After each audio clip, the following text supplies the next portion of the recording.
All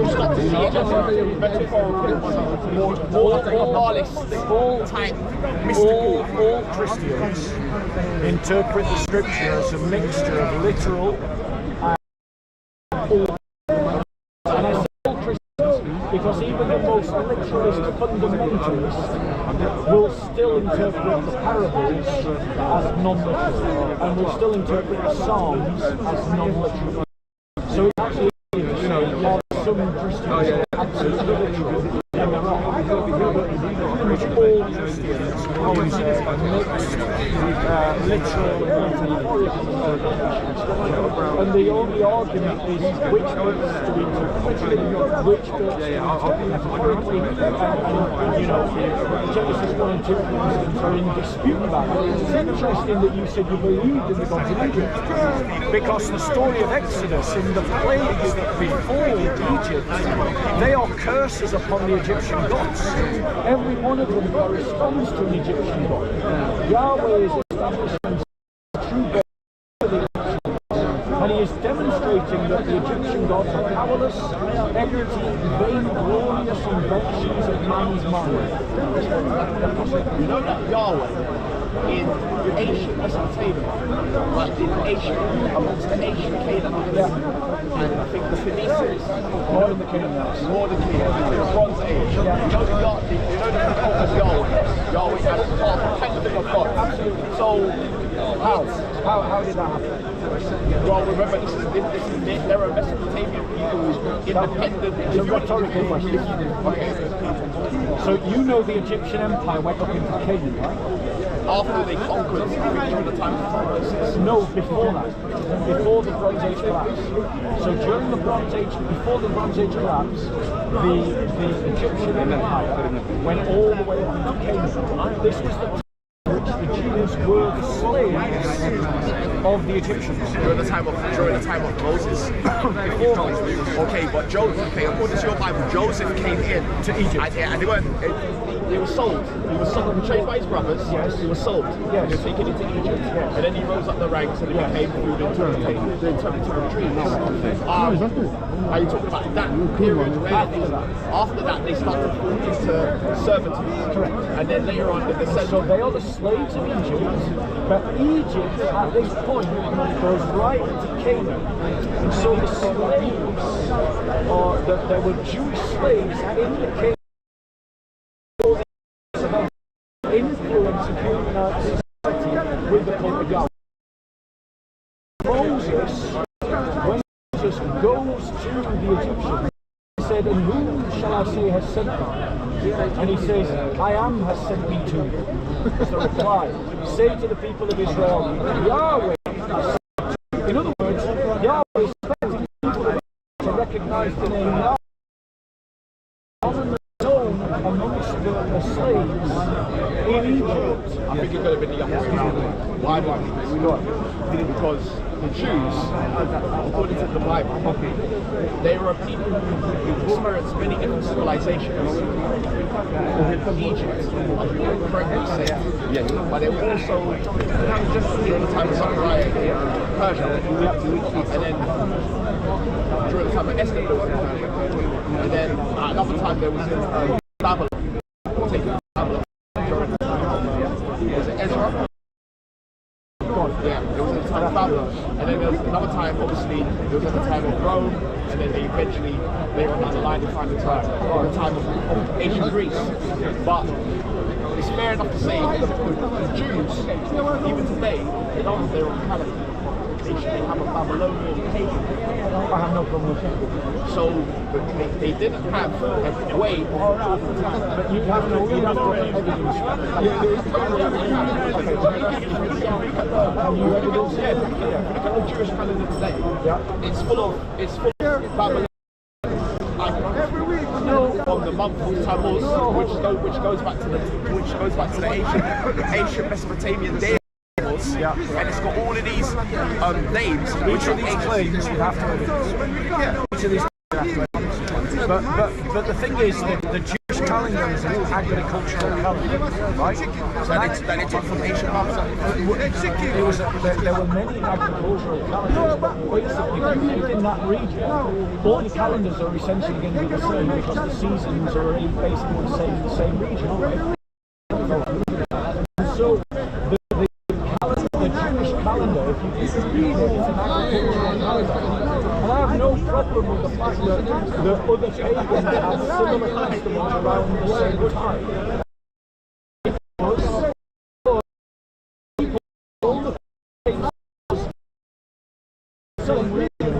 And obviously you've predicted the weather by the stars, by the climate, and so obviously your calendars are going to look the same. Yeah, but those calendars were those like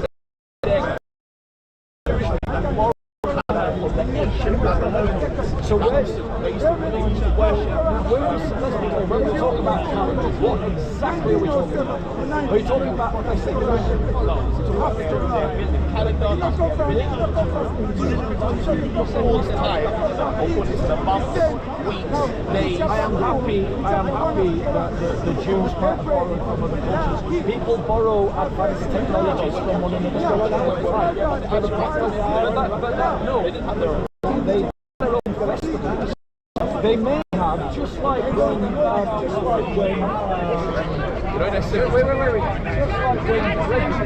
Pope Gregory in the 1700s changed the calendar and came up with the Gregorian calendar. Because in the West, we have better measurements of time than the Romans did when they had the Julius calendar. So now you've got a situation where some Christians are using the Julius calendar, some Christians are using the Gregorian calendar, but the Gregorian calendar is more accurate to the time. Now the Jews would have had festivals given to them by God, which you see in the Old Testament, and they would have had, there was 3 major festivals, but they would have had 3 festivals connected to a calendar, which, when they went into Babylon, they might have been exposed to a more accurate measurement of time that they then take back with them whilst not changing their festivals. There's no problem with that. But you've connected this to Yahweh, because I said Yahweh was known at the time of the Egyptian exodus. And then you went on to this. I said, so what has all of this got to do with Yahweh? Yahweh's not in position. I know that Yahweh. You brought this up when I talked about Yahweh being known. Yes. You mentioned the Canaanite name of Yahweh. Yeah, but I explained that the Jews were in Canaan before the Exodus, and their knowledge of Yahweh is and then you said it probably went the other way. Talking about Babylon. So link up the dots and explain how this discussion talks about Yahweh.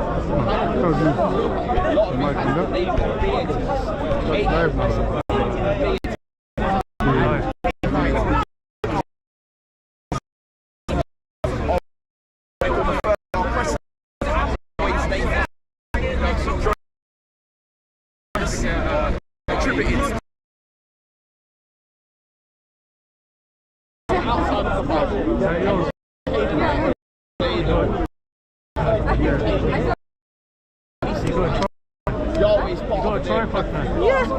You could change it in the back. Oh yeah, I remember you always told me. Yeah.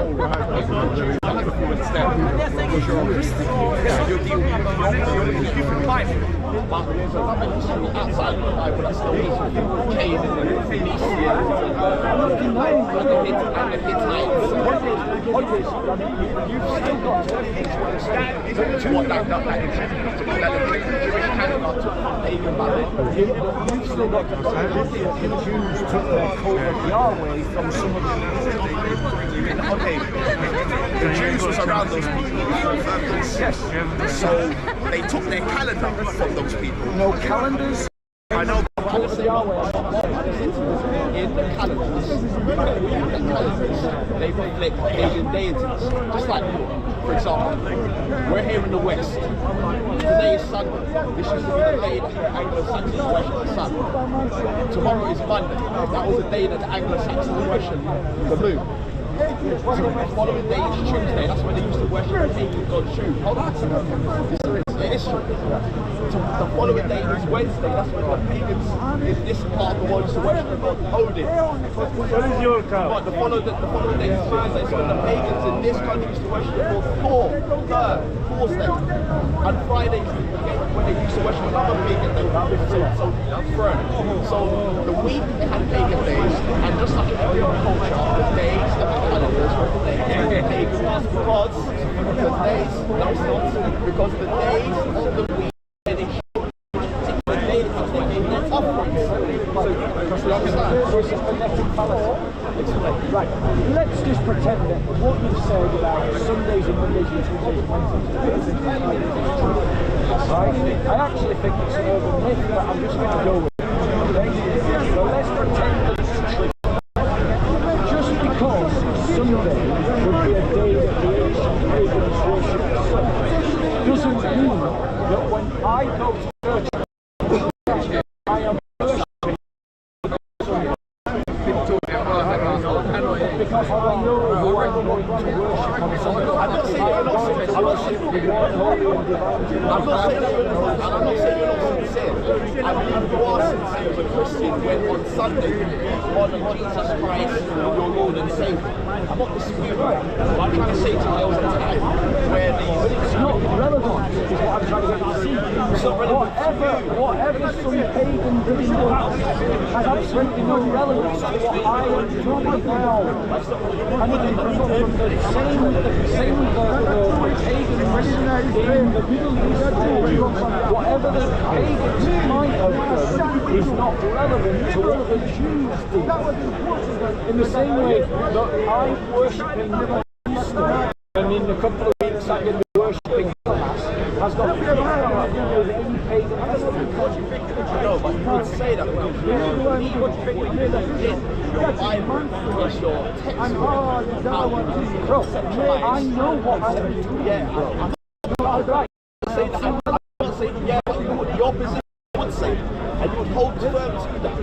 You say that I'm worshipping a pagan god. You could be the pagan worship was already there before this book came to England in the 4th century. So what I'm trying to say to you is that while they was drawing the Bible from the Hebrew into the English and transitioning from a pagan society, which is what the Anglo-Saxons was, to a Christian society, the church, whoever scribes or writing, moved their day from the worship on Sabbath, where the Jews used to honor the Sabbath, and then moved it to Sunday, when there was a pagan celebration worship of the sun. But then there's enough that they then merge sun worship and the sun and Jesus Christ the Son. That's why This thing's strange, bro. These are just regularly repeated. Okay. You see on Sunday. One second. Soul Invictus. Because you are buying into a fallacy that a lot of people buy into. Firstly, Soul Invictus was invented by Roman pagans to counter not the other way around. Yeah, it is. Look at you're going to look at the historical evidence. Now, let me just let me just try and get something across to you, which I think is really important. You would agree with me that in a solar year, there's only so many days in a solar year, right? Yes. Right. You would agree with me. Yes, bro. There's only so many days in a solar year. 305.4 or 0.2 or whatever. The pagan world is winter. Right. So winter, summer. So in terms of, listen, no, you're going to miss it. You're going to miss it. I'm trying to educate you.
and so did the Norse, so did the Scandinavians. That was the worship of European. Even the word Europe comes from a pagan goddess. All of this, right, means you've missed the argument. The reason why Christians, right, honour Sunday as a day unto the Lord is because Sunday was the first day of the week. It was the day that Jesus Christ rose from the dead. The first people to do that were Jews in Judea. They had no knowledge of it. They had no knowledge of Celtic pagan in the first century, the Anglo-Saxons were not even around.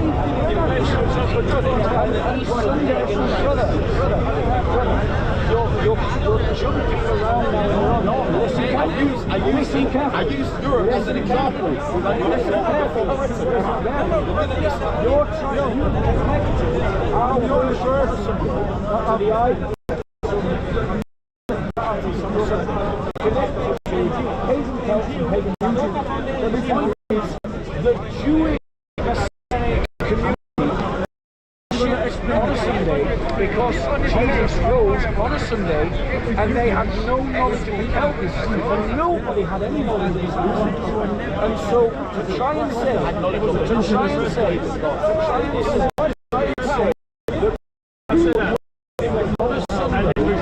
because of Celts and Saxons, it shows you don't know anything. You're missing what I said. I used European pagan history.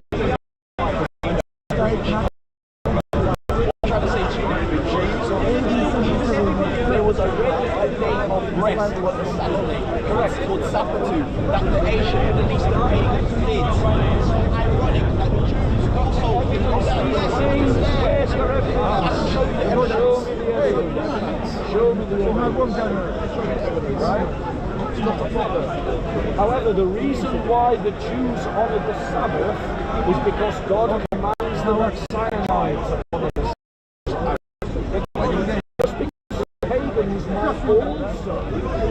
Just because that's irrelevant to why the Jews do it.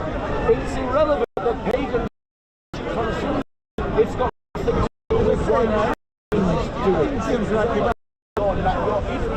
ignorant of Middle Eastern pagan origins. I am joining the dots. Look, it says it right here. And I'm proposing conflict words. That's the wait. Words.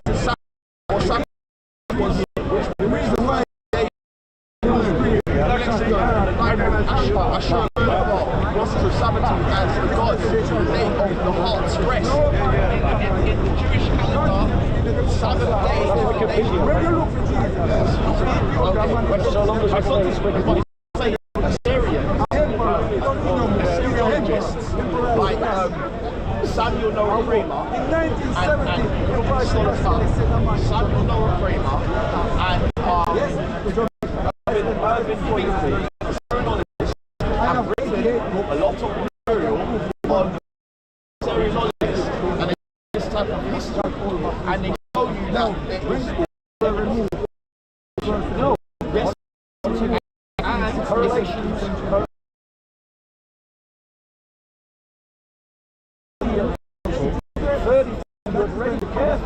It talked about Sabbath referring to a full moon. A full moon happens once a month. At the very best, they're just giving you a phonetic history.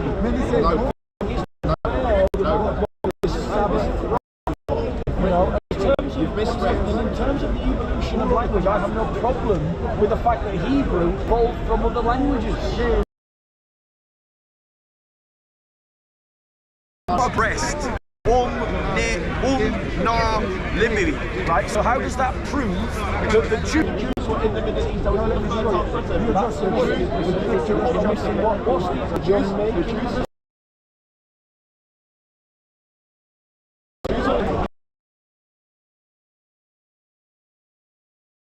They have a pagan calendar that they got from ancient Babylon. No, you didn't. The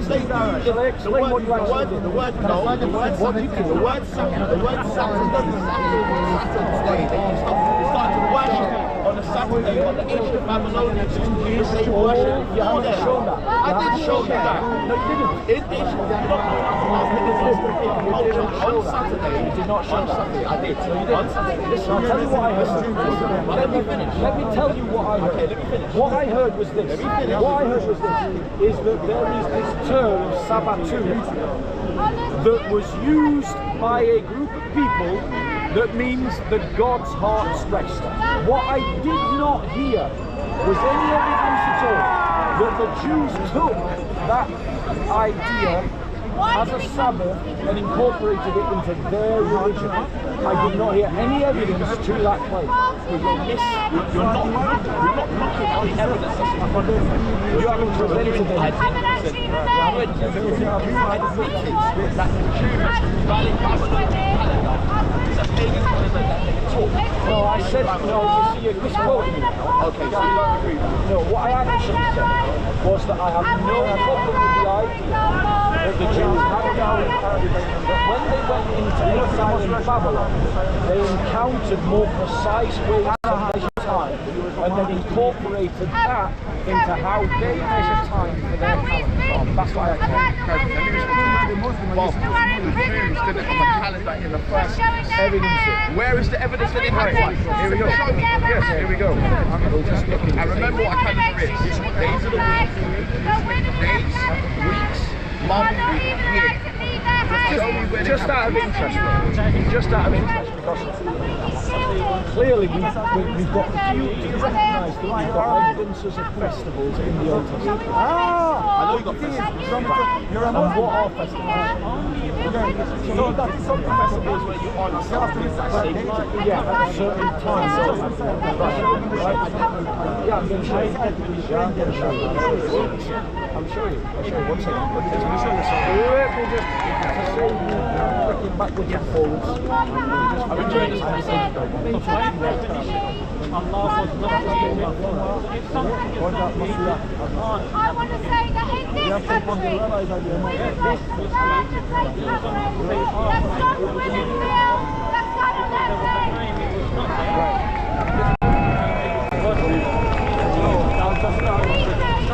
no, I'm alright. I'm having a conversation.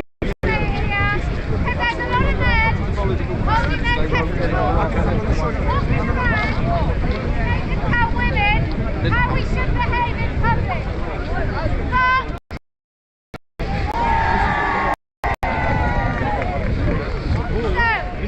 So all of you Islamists who at the moment are jumping on board the Green Party bandwagon, we know exactly what you're doing. We're not stupid enough to understand that you are attempting to do what they do now. We find it in Deuteronomy. How are you doing? Good to see you. I'm well, thank you. How are you? We say Alright. no. We find it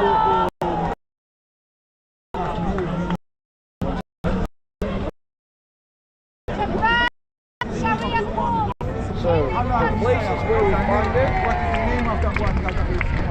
So in Exodus 19:1, they're commanded to count by the moon. Everybody did that. That's not unusual. Because people do the same thing. Doesn't mean that one's borrowing the other. There's only two ways, before someone invents the clock, there's only two ways that you can measure time. One is the moon and the other is the sun. Those are your choices. So the fact that the Jews do it and pagans do it doesn't mean that the Jews are borrowing from pagans. Right, carry on. The new moon was a festival. The new moon was a festival day observed by bird offerings. And we have enough policemen of our own. Such as banquets, as found in Numbers 29:6, 1 Samuel 25, and 1 Chronicles 23:31. So here you have in the Old Testament God giving a calendar to the Jewish people. Oh, you do? Evidence. Look, this is the Hebrew calendar. These are people like who are Jewish. They're aware of these names. You go to any Jew. Maybe you're. And you ask the Jewish people, okay, tell me a little bit about it. They know about months like Nisan, Gaya, Siva, Tammuz, Av, Ilan, Tishri, Shishvan, Kislev. Alright, so if I just Adar, alright, so we can go through the calendar. So we've established there are some names for periods of time. Where did they go in? And I go into it, it says Tammuz. And it goes into Mayo, Tammuz, and then it goes into calendar, and the Syrian calendar is 29 days, which goes through the Gregorian calendar. Sorry, if you keep on, you'll see that it still has a connection to the ancient Tammuz. Right, so does that not surprise you? No, not at all. Not at all. Ancient pagan. Really doesn't. And I'll tell you why. It doesn't surprise me. I'll tell you why it doesn't surprise me.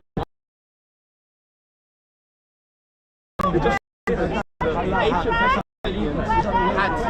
had Vishnu, who also was a character, a shepherd king, who took the animals and the humans into the boat and sailed somewhere because the ancient pagan god Enlil was We know that stories are around the world.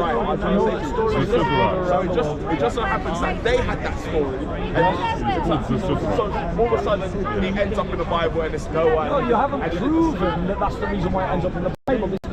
Listen, all you do is point out a correlation and go, correlation equals effect. But that is a fallacy that any scholar knows. Any scholar knows that correlation does not equal cause. Like basic science tells you that correlation isn't.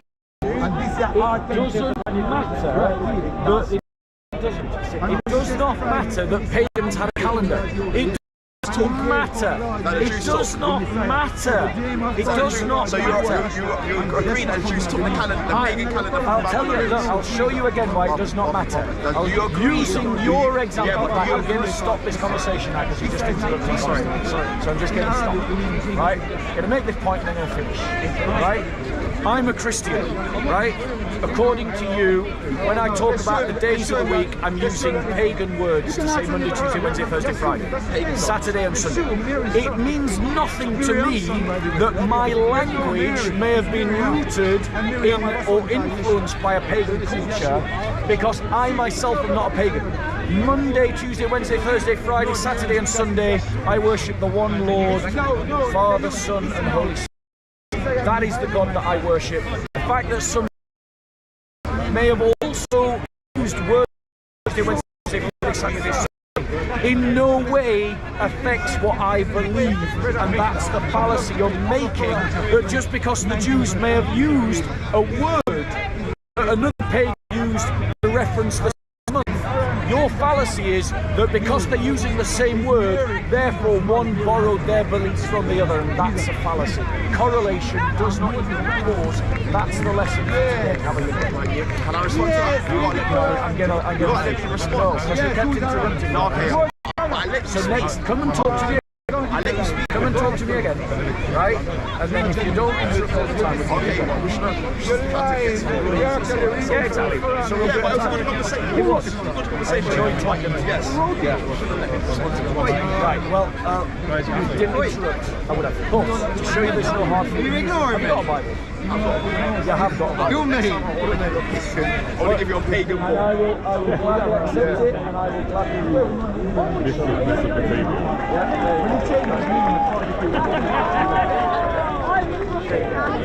It's all right. It's always like that. Brother, you follow.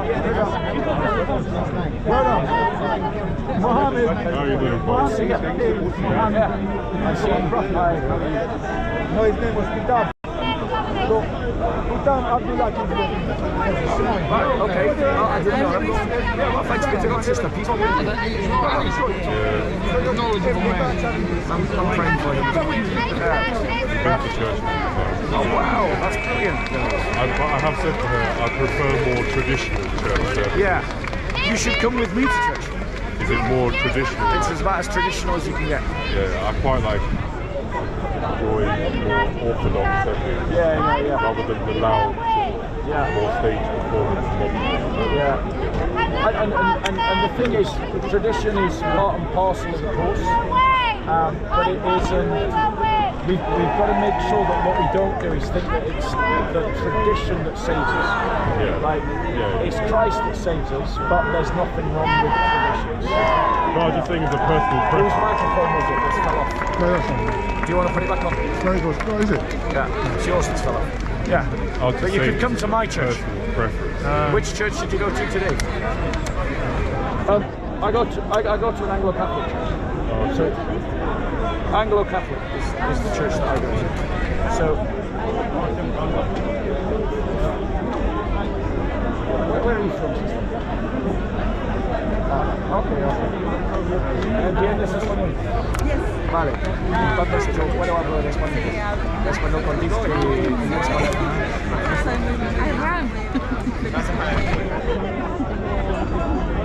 Sí.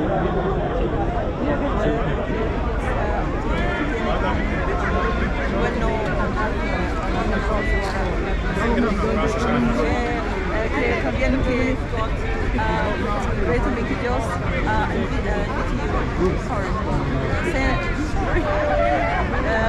pongo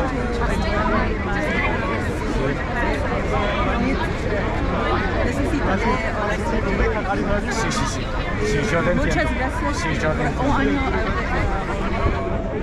Sí.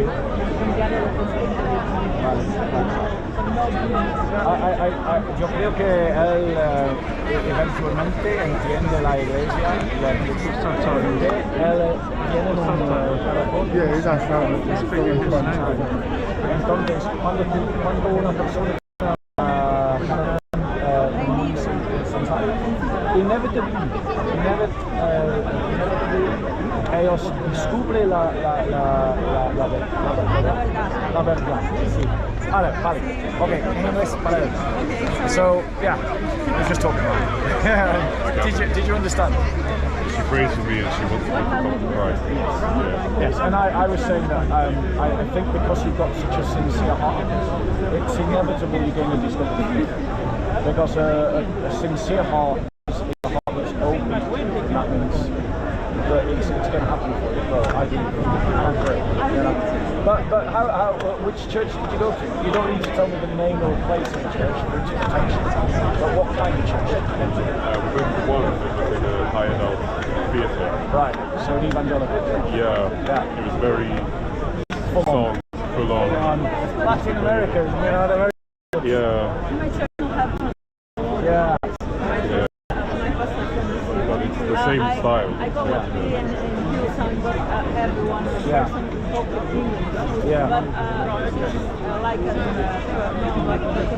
like tradition. Yeah. But one day me and we go to church. Come, yes, be my guests. And I'll take you out for breakfast.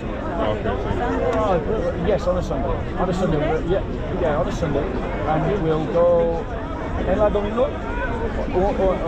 Una semana en la futura nosotros vamos para la iglesia para la misa y por el desayuno después y vamos a no domingo no sábado. Right, so in English para so yeah if you come to my church you'll find that it's a much more traditional. I quite enjoy watching like Eastern Orthodox services. Hymns. I have no idea why. I just like it. Well, I mean, the thing is, the point about there is an interface between truth, custom, and tradition. Yeah. So, for example, Lent is a traditional time of fasting. You know, there's no biblical command to observe Lent. There's no biblical command to observe Christmas. Yeah. But the church has developed these deep-rooted traditions. From cultures of like areas. Yeah, well, it's connected to truth. So, for example, there's a truth that says that we can honour any day unto the Lord. So the church collectively decided we're going to celebrate Christmas, and then that became such a tradition that it just continued over time. But because of culture, you have like Eastern Orthodox celebrate Christmas, other different calendars say, like in Western Europe? That's not a cultural thing. What happened there was in the 1700s, by the time we get to like 1750, the calendar, the Christian calendar, is now out of sync with the seasons. So it was getting to the point where Christmas was getting later into winter, and Easter was getting later into summer, and people were going, what's going on? And by this point, in the 1750s, we're able to measure time much more accurately. And so we recognised that the Julian calendar, which we inherited in Roman times, was no longer accurate to the sun and the moon. Yeah. And so we just update the calendar, and we knocked off 11 days. I think they did in like August, September, and they went to bed in August and then they woke up in September. And there were actually riots, believe it or not. There were riots because people were so ignorant and superstitious that they thought it was like a popish plot to take over the country. People actually thought that they'd lost 11 days' work. They thought they were being deprived of money. Yeah, they thought so there were riots when they changed the calendar, right? But it's just an ignorance. So there's always this relationship. Tradition, and then tradition gives rise to culture. So culture is the way that Brazilians celebrate Christmas is different from the way that we do. You know, because ours is a cold culture, theirs is a warm culture. Yeah. So I don't know, when I lived in Colombia, they had this beautiful, beautiful thing that they did in the lead up to Christmas, which was called the Via de Maria. So I'm singing church and all Christmas, I'm singing. Oh, fantastic, wonderful. Siempre digo para mí que no necesita creer en Dios, en Jesús, pero mi creo en Dios, en Jesús, que un día yo creo que va a ser algo que se lo va a See, perfect. Right, so coming back to my point. So the Via de Maria, like what they do in Colombia is they light up all candles and they put it out on all the streets because winter's warm there. Yeah. And what happens if everybody comes out at night and they all talk to the neighbours and they all have a bit of a street party, and the idea is that they're illuminating the way for Mary to go to Bethlehem. Now, you just couldn't do that anymore, right? Because you'd all freeze your balls off, right? So what do? We have mulled wine. Yeah. Something that you wouldn't do in Colombia, because why would you have warm wine? That's disgusting on a warm night. Yeah, it just makes no sense. So that's culture. But Christmas is tradition, right? But that tradition is connected to two truths. One, Jesus Christ was born in the Virgin Mary. And two, Christians can choose any day and honour it unto the Lord. So those two truths gave birth to Christmas. That became a tradition, and then that tradition broke down into cultures in different parts of the world. Yeah. So your love for tradition is not a bad thing, so long as you understand that the tradition is only bedded on a truth.